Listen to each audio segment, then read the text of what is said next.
il y a trois raisons en fait. La première, c'est que la NDRH cette année fête ses 75 ans. Donc c'est une notion de temps. La deuxième, c'est qu'avec la crise Covid, le temps s'est accéléré. Et vous savez qu'il y a un certain nombre de tendances de gestion de ressources humaines qui existaient déjà avant la crise et qui se sont accélérées avec la crise. Et puis la troisième raison, c'est que plus que jamais en ce moment, DRH, c'est aussi la fonction du temps long, parce qu'on parle d'êtres humains et que les êtres humains, ils ne suivent pas forcément la vitesse de la transformation digitale, de la transformation légale, de la transformation des métiers en général. Et donc pour ces trois raisons, on a choisi le thème du temps.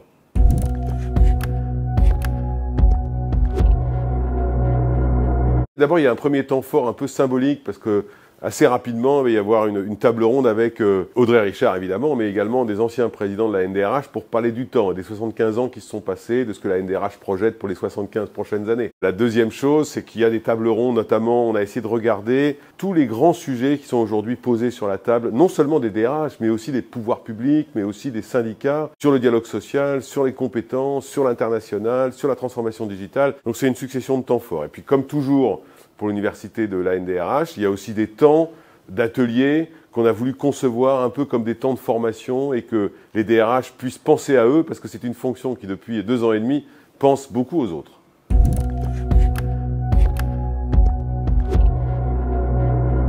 Déjà, de conserver les excellentes relations qu'on avait avec Macron 1. Et notamment, puisque Elisabeth Borne était la ministre du Travail, elle est maintenant première ministre, mais nous avions beaucoup de relations avec elle pendant la période Covid et on souhaite conserver ça, puisque la NDRH, c'est un rôle d'influence aussi, et puis de remonter la réalité des entreprises. La seconde chose, on voit que la réforme des retraites va arriver, on voit que le président de la République, réélu, avait pris à son compte le projet de partage de la valeur autour du dividende salarié. C'est un élément fondamental dans les entreprises dont les DRH ne peuvent être écartés. Et puis enfin, on attend des pouvoirs publics et des syndicats qu'ils prennent en compte le fait que le travail a changé, le monde du travail a changé, et qu'il est impensable que la législation ou le code du travail ne soit pas au moins réévalué, si ce n'est relu, à l'aune de ce nouveau monde du travail qu'on appelle l'hybride, notamment, mais pas que. L'emploi des seniors, vous savez que c'est un combat que la NDRH mène depuis 2017. On va continuer à le faire. On a eu l'occasion encore récemment de dire la réforme des retraites ne peut pas s'envisager sans immédiatement un vrai plan senior. On l'a fait pour les jeunes, faisons-le pour les seniors.